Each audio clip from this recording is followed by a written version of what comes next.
Senator from New Hampshire. I come to the floor this afternoon to express my profound disappointment. This is a sad moment in our nation's history.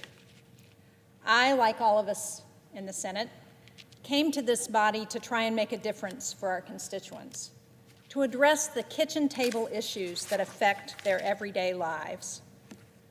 Lowering prescription drug costs, rebuilding our crumbling infrastructure, making college more affordable, protecting our environment, helping our veterans, supporting our small businesses. So many of the things that I and others here have worked on. Now, critics have argued that the impeachment process is nothing more than a political attack orchestrated by those who have wanted to remove this president since his election. I flatly reject that argument. I have repeatedly expressed my reluctance to the use of impeachment. Unfortunately, it is this president's disturbing actions that have put us in this position. President Trump went to great lengths to try and force the Ukrainian president to help smear Joe Biden, his political rival. This scheme included withholding military aid and withholding a meeting at the White House with the Ukrainian president. Each of us here took an oath to support and defend the Constitution, and the Constitution requires us to do this job. It tells us that the Senate shall have the sole power to try all impeachments, and after the power to declare war, the power to impeach is among the most serious and consequential powers granted to Congress by our founding document. When we all stood here at the beginning of this trial, we took an oath to do, and I quote, impartial justice. That should mean a commitment to seek all of the facts. A fair trial means documents and witnesses, facts that will help us better understand the truth. Previous Senates understood this. In fact, every Senate impeachment trial in history included witnesses. Most recently, in the Judge Porteous impeachment trial in 2010, when I was one of the senators who served on that impeachment committee, we heard from 26 witnesses, 17 of whom had not testified before in the House. We believed then that Senate witnesses were important for an impeachment of a federal district court judge. So why wouldn't we want witnesses in something as important as an impeachment of a sitting president? We know that documents exist that could help shed more light on this case. We also know of other witnesses with additional firsthand information that we have yet to hear from. We have one witness in particular, former National Security Advisor John Bolton, who has told the world he has relevant information, and he's willing to testify. And yet, despite all of that, the Senate, on a partisan vote, refused to listen to Ambassador Bolton or any other witnesses. Members of this institution have willfully turned their backs on important, relevant, firsthand information. On the articles of impeachment before us, I've listened to the extensive arguments from both the House managers and the defense counsel for the president. I believe the evidence clearly shows that the president abused his power, which has been acknowledged by several Republican senators, and he obstructed Congress, which is why I will be supporting both articles of impeachment. On the first article of impeachment, it is my strong view that the House managers have proved that President Trump withheld military aid and a White House meeting from the government of Ukraine to further his own political interests in the upcoming presidential election and to damage the candidacy of his opponent. The evidence presented to the Senate was overwhelming. Further supporting the House manager's case, the Independent Government Accountability Office, the GAO, concluded that the withholding of military aid to Ukraine was improper and illegal under the law. The nature of the president's offenses outlined in the Articles strike at the very heart of our democratic system.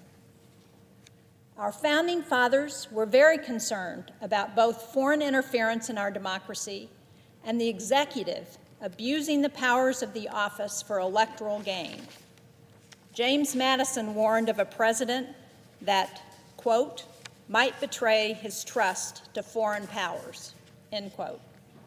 George Washington, in his farewell address, warned us all, quote, to be constantly awake, since history and experience prove that foreign influence is one of the most baneful foes of Republican government, end quote.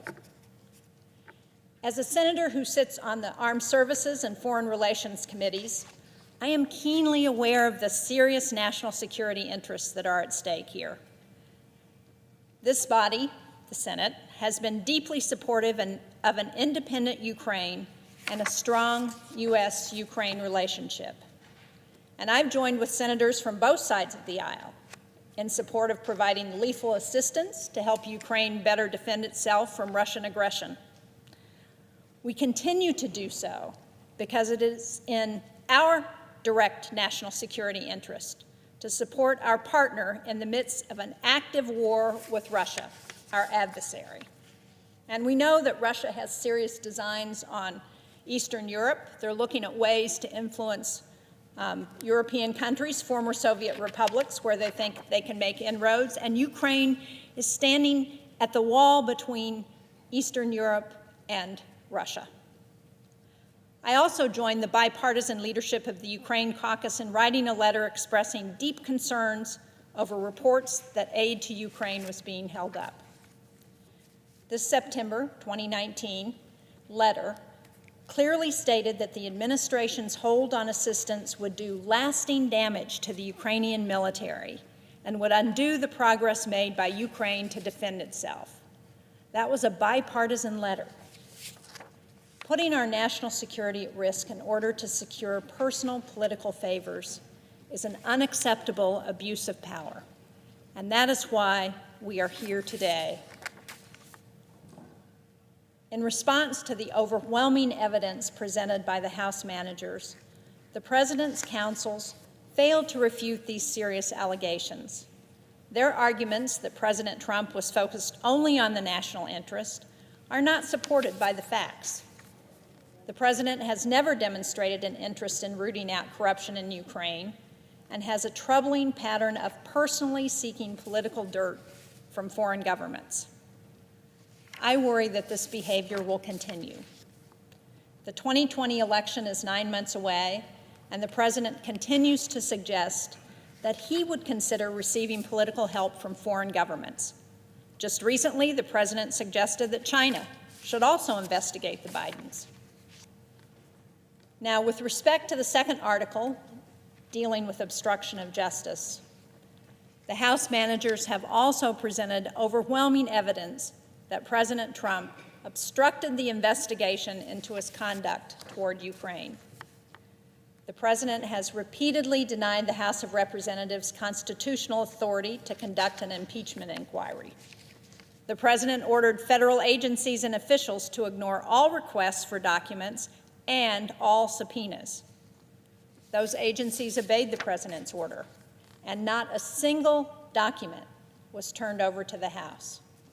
In total, 9 witnesses called by the House followed President Trump's order and refused to testify under subpoena in the impeachment proceedings. This is an unprecedented attempt to thwart Congress's constitutional authority to exercise the impeachment power. Even President Nixon instructed his White House staff to voluntarily appear before Congress and to testify under oath. Despite the administration's stonewalling, many courageous officials did come forward to testify at great personal and professional expense. I want to thank those who testified. Their bravery and commitment to the truth should be commended. But if the President is allowed to completely stonewall congressional impeachment investigations into executive branch abuses, then the congressional power of impeachment is meaningless. As a senator, I never imagined I would have to participate in an impeachment trial of a sitting president. These proceedings cause strain and division, not just here in Congress, but across the country. I would much prefer that Congress be engaged in the critical bipartisan work that's needed on important issues, things that can improve lives across this country and move our nation forward. I hope that this body will move on from this disappointing day and will get back to the business of the country. Thank you, Madam President. I yield the floor and note the absence of a quorum.